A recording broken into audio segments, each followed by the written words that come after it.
What do things look like from the cockpit of a 747? Mark Vanhoenacker will join us to talk about his new book, Skyfaring, A Journey with a Pilot. The book is, in a sense, what I would show you during flight. It's what I would tell you about if you could come up while we were over Siberia or over Greenland. What happened when a Virginia school district shut down its schools to prevent desegregation? Kristen will be here to talk about her new book, Something Must Be Done About Prince Edward County. There are kids who travel across the county lines every day to go to another school or live with grandparents during the week. And there are kids who went to work in the fields with their parents, often picking tobacco and never returned to school. Alexander Alter will let us know what's going on in the publishing world. Greg Coles has bestseller news, and we'll let readers and listeners ask a few questions for us editors here at the Book Review. This is Inside the New York Times Book Review. I'm Pamela Paul.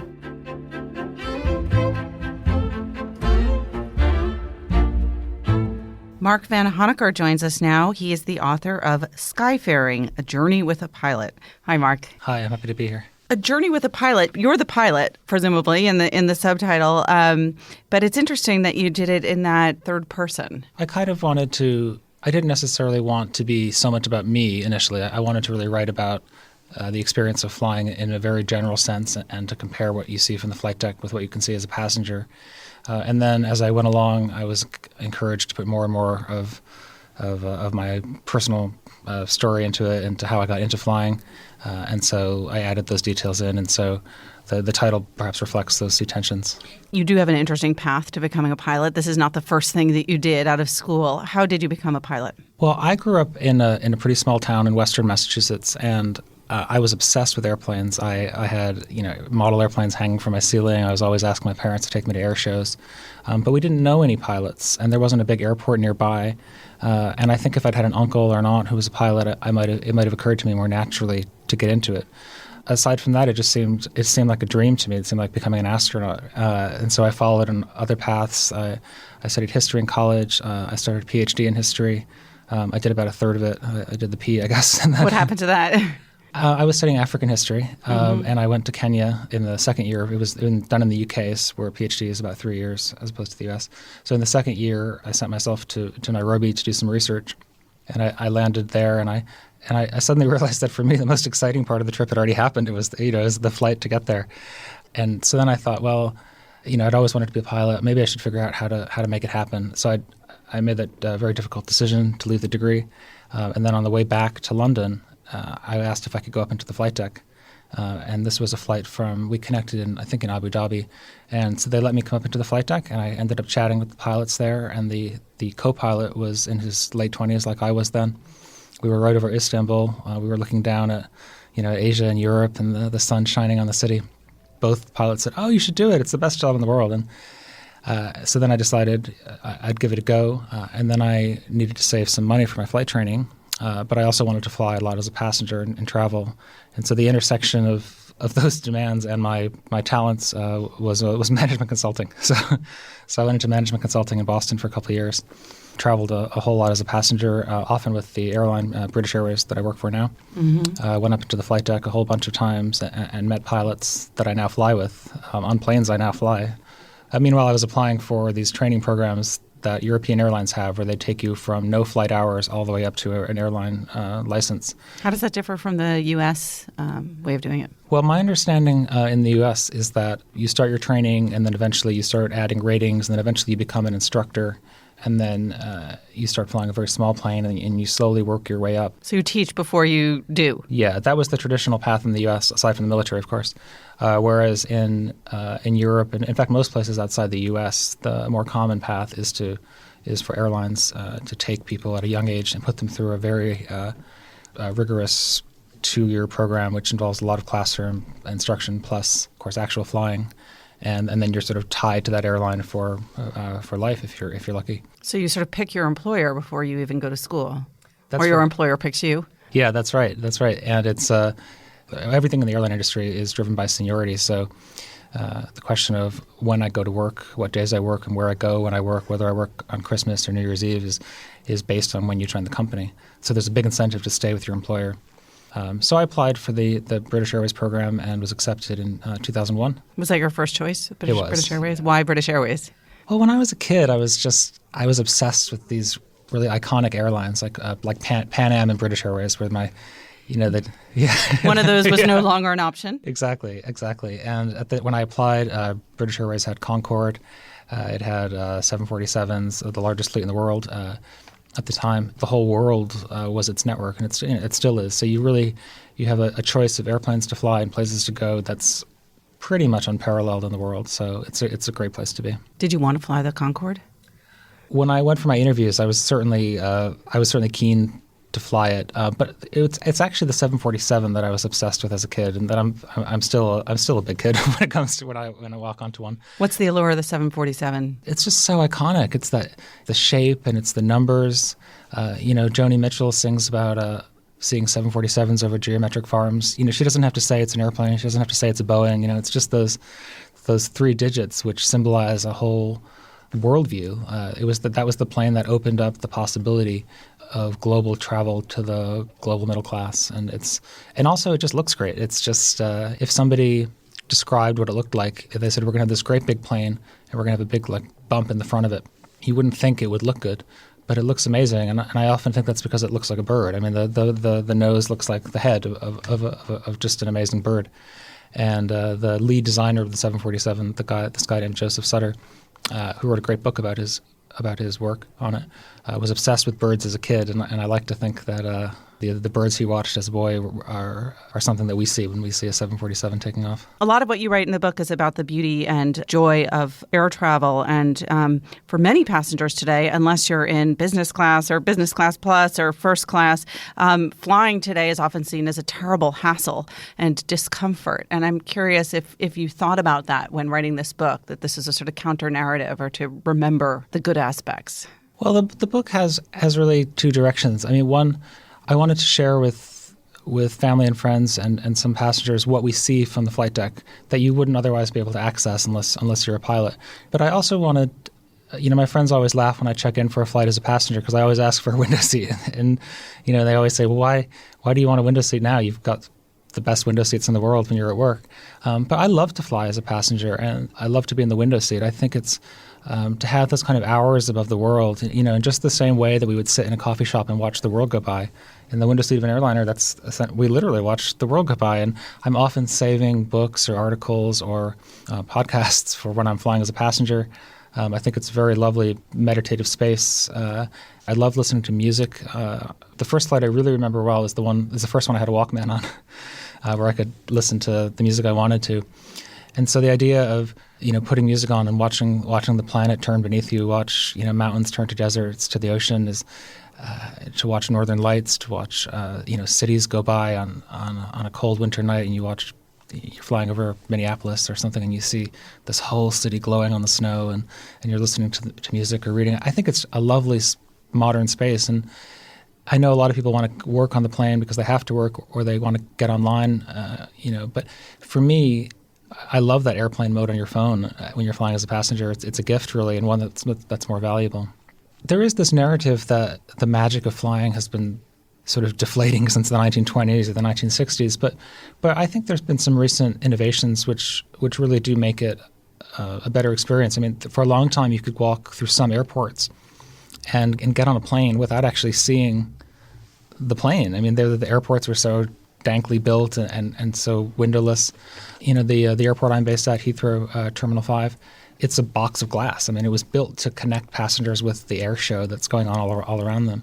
Some new airplanes have come out recently, like the 787, the Boeing Dreamliner, which has these huge windows, which are much bigger than the windows on a normal airplane. Have you flown that plane? I've flown on it as a passenger, and it's amazing. It's the windows are, I don't know quite how much larger they are, but if you've ever driven past like a slatted wooden fence and you go a certain speed and suddenly you can see through the fence because you're passing it at that rate, I had exactly the same experience on takeoff. It was like the wall of the plane almost disappeared. And Boeing didn't have to do that. They did it because they want to reinvigorate the experience. How long have you been a pilot? So I started my training 14 years ago, and I've been an airline pilot for 12 years. And has your experience changed as a pilot in those 12 years? You obviously started post 9/11, which is, I would imagine, a big kind of break in pilot experience. That's right. When I became a pilot, it was already after 9/11. And Of course, we can no longer have visitors in the cockpit during flight. But we do often have visitors come up before the flight and after we parked at the gate. The interactions that I've had with passengers that way, children, but not just children, that was one of the reasons I wanted to write the book. The book is, in a sense, what I would show you during flight. It's what I would tell you about if you could come up while we were over Siberia or over Greenland. And hopefully, some future generations of pilots will read it and maybe be inspired to take up what I think is the best job in the world. I just want to go back to one thing you mentioned earlier, which was the Northern Lights. What's that like from the cockpit? They're just amazing. They appear on certain routes in certain seasons. I guess the most regular route I fly where I see them is from Vancouver to London, which is quite a far northerly route. And in the winter, that flight is in darkness for a lot of the time, and that's when you're most likely to see the Northern Lights. Sometimes they're there for hours and hours on end, and just one side of the sky is this glowing curtain of light, and it's very peculiar to watch them because they move but very slowly. It's almost like watching like clouds forming, where you can just about on a very hot day you can almost see them actually changing shape, but not quite. But this is just pure light, and of course behind them are the stars and shooting stars sometimes. That was also one of the reasons I wanted to write the book. I mean, when you see Northern Lights for hours every other week, or when you see so many shooting stars you forget to wish on them, you can kind of get accustomed to that kind of wonder, and it becomes ordinary. And so writing the book was a way for me to remind myself what I like about the job, and maybe to discuss more generally what's amazing about flying. Because, of course, many people fly so often now that it's easy to think of it in a very casual and ordinary way. Is there any phenomenon that you see from the cockpit that's a rarity that you look for, that you look forward to, whether it's a harvest moon or the Northern Lights or a shooting star? We don't fly to Tokyo anymore on the 747, but in the years we did, if you went in the summer, sometimes you take this quite far north route and you end up going into the area of the northern latitudes where the sun doesn't go down at all. You take off from London, you head east, and the sun is behind you, and then it moves all the way around the sky. So it's suddenly off to your left. The sun is due north, and then it comes all the way around, and then suddenly it's where it will be for your morning in Tokyo. You see the sun making this circle around the sky, and you really start to understand that night is less of a time than a space, and days as well. And there's this great quote from Gilead by Marilyn Robinson, which I use in the book, where she talks about there only being one day. There's only ever been one day, and the Earth just turns around in it. And that's exactly the sense you have on those polar routes in summer. Well, I think that will inspire all of us to look out of the window a bit more often. Mark, thank you so much for being here. Thank you. The book again is Skyfaring, A Journey with a Pilot by Mark Vanhoenacker.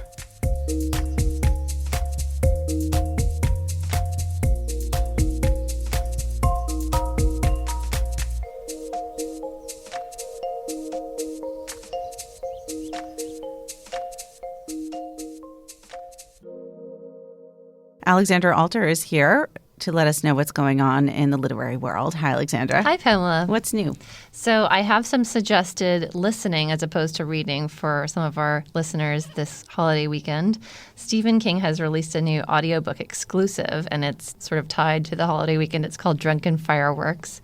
It is a story about a man in Maine who gets involved in sort of this amateur fireworks competition that spins out of control.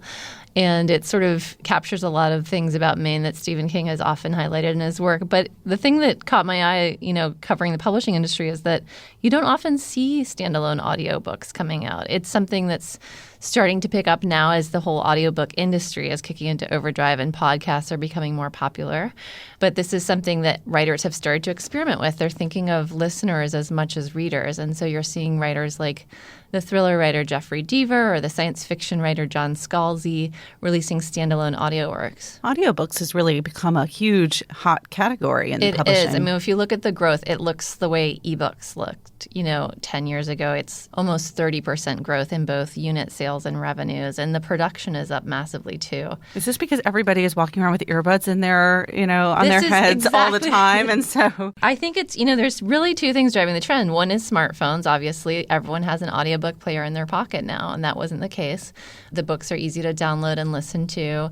And the other thing is multitasking. It's like people are strapped for time and they're on a run or they're cooking or they're cleaning. And a lot of people, according to these surveys that have been done by the Audio Publishers Association, actually listen to audiobooks while they're doing something else. So I think that's where you get into the conversations about, are audiobooks as good as printed books? Are people paying attention or are they getting distracted? But as far as Stephen King is concerned, he said audiobooks are potentially even better. You can't skim, you can't skip forward. It's this very immersive experience. You're trapped, and the performer can bring out a lot of the nuance for you. And does he read the book himself? So he actually got a friend of his who is a comedian and author in Maine, Tim Sample. He's a famous Maine resident because he wanted somebody who could really capture the nuances of the Maine accent, which is a very specific regional dialect kind of. Stephen King said, the thing that drives him crazy is when he hears people mangling it and falling into a southern drawl. So he specifically handpicked his own narrator for this. And I think we might even have a clip that we could listen to so you can sort of hear how he really gets at that New England accent. I gave her one and lit it with my Bic. The fuse sparked and she threw it high in the air. It went with a flash bright enough to hurt our eyes, and the bang echoed all the way down the lake. I lit the other one and flung it like Roger Clemens. Bang! There, Ma says. Now they know who's boss. But then Paul Massimo and his two oldest sons walked down to the end of their dock. And one of them, big, handsome young fella in a rugby shirt, had that goddamn trumpet in a kind of holster thing on his belt. They waved to us. Then the old man handed each of the boys something. They held the somethings out so he could light the fuses. They flang 'em out over the lake, and holy God, not bang, but boom! 2 booms, loud as dynamite, and big white flashes. Those ain't cherry bombs, I said. Them are M80s. That's a clip from Drunken Fireworks, and it's not a horror story, is it? This is actually not a horror story, and it's kind of funny. It's kind of sweet. It's a little bit tragic. It's a lot about this sort of bumbling, unemployed man who spends most of his days drinking coffee brandy with his mother, and they sort of become obsessed with their neighbor's fireworks display, and they go to great and illegal lengths to outdo it. And I guess this is something that Mr. King had kind of noticed happening around Maine on the 4th of July. He watched a lot of YouTube videos of kind of drunk idiots setting off fireworks and starting fires and things like that. All right. So if you want to multitask this weekend and watch fireworks while drinking and listening to an audiobook, this is for you. Thanks, Alexandra. Thanks, Pamela.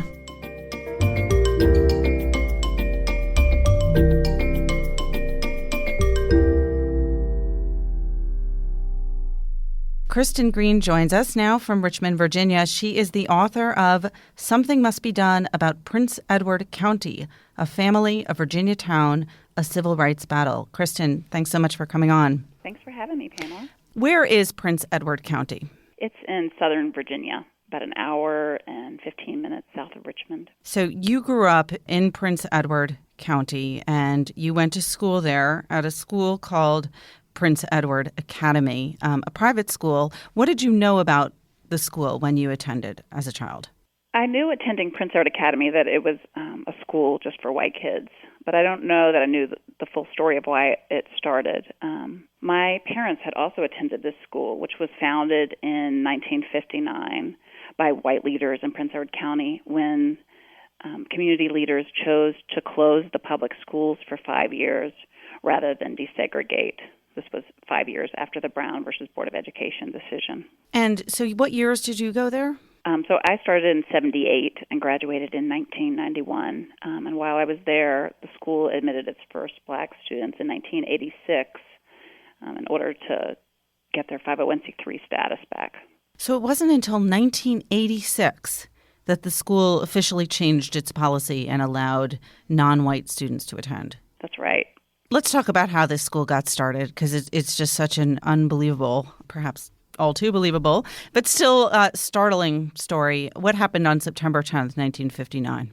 Well, school buses started going down Prince Edward County roads, picking up white children to take them to this private academy that my grandfather and other white leaders in town had cobbled together over the summer by borrowing basements from churches and women's clubs and even some houses so that they could teach the white children of the academy of the county while the public schools were closed. A few months earlier, officials had made that decision after threatening for years to close the public schools if they were required to desegregate. They did move forward with that decision when required by the courts to desegregate, and they voted not to fund the schools. So white leaders were ready to go ahead and start this private school, which my parents both entered in 1959 as well. They called themselves the Defenders of State Sovereignty and Individual Liberties. But how overt was the language at the time in the county about what the true mission of this private institution was? I don't know that it was specifically stated in the mission of the school that this school was, to get around the orders to desegregate. But it was clear, almost all the white children in the county attended this school, or those with resources at least. And it was something that most white people in the community were behind. Including your papa, your grandfather, a local dentist. Is he still alive? No, he died when I was in college. Did you ever talk to him about this, about his role in this? I didn't. I didn't have the awareness. I really grew up in sort of an idyllic setting, totally separate from black members of my community. I didn't know any blacks that lived on my street. I never played with black children. I didn't go to school with black kids. No blacks attended our church. I really had very limited interaction, and I just really didn't know this whole story. And so it was not a subject that I ever raised with him, and I really didn't develop a curiosity about until much later. When did that happen? Probably the very first time I thought about it was when I was a freshman at Mary Washington College in Fredericksburg, Virginia, and I wanted to sign on to a journalism class, and I had to talk my way into the class, and the professor asked me about where I was from, and I went to tell him the story of the school closings, and I fumbled and mixed up desegregation and segregation. I realized I couldn't even tell the story. I really had no idea what had happened. But I really didn't start to explore the story until many years later when I had been working as a journalist for years and had moved to the West Coast and started becoming a more curious person, developing an interest in people who were different from me. As a reporter, I was really excited to write about the people that newspapers don't do as great a job writing about: people of color, immigrants, those living in poverty. And doing that kind of work, I developed an understanding of the white privilege I had been raised with and that I still had.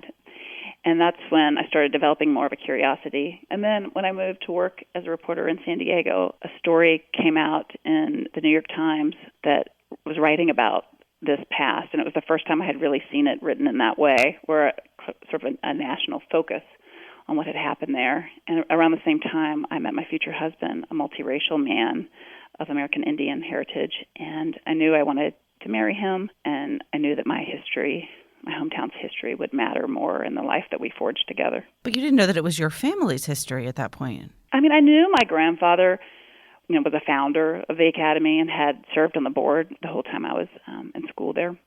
I didn't realize, sort of the depth of that and what that meant. I hadn't really grappled with my family's role yet. At that point, I thought of it as more as my town's history and less of my family's history. When did you realize that it really was about your family? I was in graduate school at Harvard Kennedy School in 2008 and was working on a project for a class on Prince Edward. I had kind of developed an interest and started doing some interviews, thinking that maybe I could write a book. And I was reading a book written from that era, specifically focused on the Prince Edward County school closings, and I saw my grandfather's name listed as a defender of state sovereignty and individual liberties, and I had never known that. How did your family feel about you writing this book that obviously implicates them in this My history? parents have been supportive, all the way, even though it wasn't always easy for them. They kept my kids while I did research and invited me to come stay while I was living in Boston. They were supportive even though they didn't know what the book would say. And it was a struggle for them, too. They were learning things along the way. And, they probably have it worse than I do now, living in Farmville still, living in Prince Edward County. But my mom, recently told one of my friends about reading the book that the first time she read it, she hated it. And the second time she thought, well, it's all true. Why did she hate it? It's so close to home, and there's so much loyalty to, we have a really happy family, and there's so much loyalty to my grandfather that it was just tough to read, about this part of him. Let's go back to 1959. Prince Edward Academy opens. It's just for white kids. What do the black families in Prince Edward County do? It turned out the more interviews I did, the more I realized there's so many variations of what people did. I mean, the first thing that happened was people who had kids who were rising juniors or seniors really wanted them to be able to finish school. And so there was a focus on trying to get some of those kids enrolled in Kittrell College, which was just over the North Carolina border. It already had some high school students that they were teaching, and they took in several dozen Prince Edward students so that they could go ahead and finish school, get their degree, which was so important to their parents. And parents were, that had the means, were willing to send their kids there. They would all be together, so that was a benefit. And there were parents who immediately sent their kids to live with family members and split up their kids to send to different relatives, mostly in the north, so that they could enroll in schools there. But then there were many, many children who did not continue in education. The churches did open some training centers, which these were not schools by any means, but for several hours a day, volunteers taught kids basic skills so they could stay engaged. There were kids who traveled across the county lines every day to go to another school or live with grandparents during the week. And there were kids who went to work in the fields with their parents, often picking tobacco and never returned to school. I mean, there's just so many different instances of how this was dealt with, but the vast majority did not go to school during that period. You say that blacks in the county today still talk about a lost generation. What were your interviews with African Americans now whose children or who they themselves went through this? What was that like? It was a wonderful experience for me. I mean, it was probably the best part of writing this book. I mean, of course, there were some people who didn't want to talk to me, but I found so many were willing to tell me their stories and were honored to be able to share the stories of what they did during this period. I mean, often they hadn't shared the stories with their own siblings. This is just something that's not talked about. I would expect there's still a lot of anger and resentment about this. And yeah, there is. I mean, were there ever any reparations that they tried to make for these kids, these families? I mean, various things have been done. Apologies have been issued by the County Board of Supervisors and a plaque installed. The state has put up a beautiful monument on Capitol Square in Richmond. The editor of the Farmville Herald worked to develop a scholarship for all students who were shut out of school during this period of massive resistance. I don't think that anything has been done to individually reimburse them or pay them back in some way for what they suffered. In certain ways, not that much has changed in Prince Edward County. What percent of Prince Edward Academy's students are now black? It's about 5%. The thing that's interesting about Prince Edward Academy, which is now called Fuqua School, is they've done a lot of work to attract black students and have tried to become a really different place than they were in the past. But I found a great irony was that they're working to attract students, Chinese and Japanese students from halfway around the world, when for so many years black students weren't welcome there. How much do you think the county has changed in terms of its current education setup?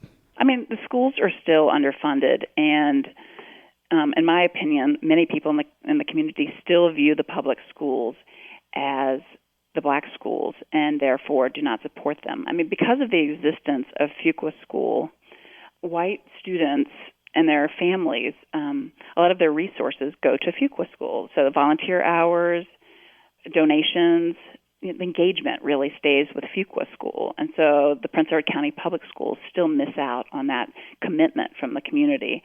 And that's one way that I think that the community could really, make a difference, make up for what it did in the past, is to better fund the public schools and to engage in the public schools in a way that the whole community traditionally hasn't. Your book is called Something Must Be Done about Prince Edward County. Where does that title come from? Some people have quoted U.S. Attorney General Robert F. Kennedy saying that line in a speech on March 19th, 1963 in Louisville, Kentucky, where he first said, "The only places on earth not to provide free public education are Communist China, North Vietnam, Sarawak, Singapore, British Honduras, and Prince Edward County, Virginia." Well, it's a shocking story and obviously not entirely a resolved one. The book, again, is Something Must Be Done About Prince Edward County, A Family, a Virginia Town, A Civil Rights Battle by Kristen Green. Kristen, thank you so much. Thanks for having me, Pamela.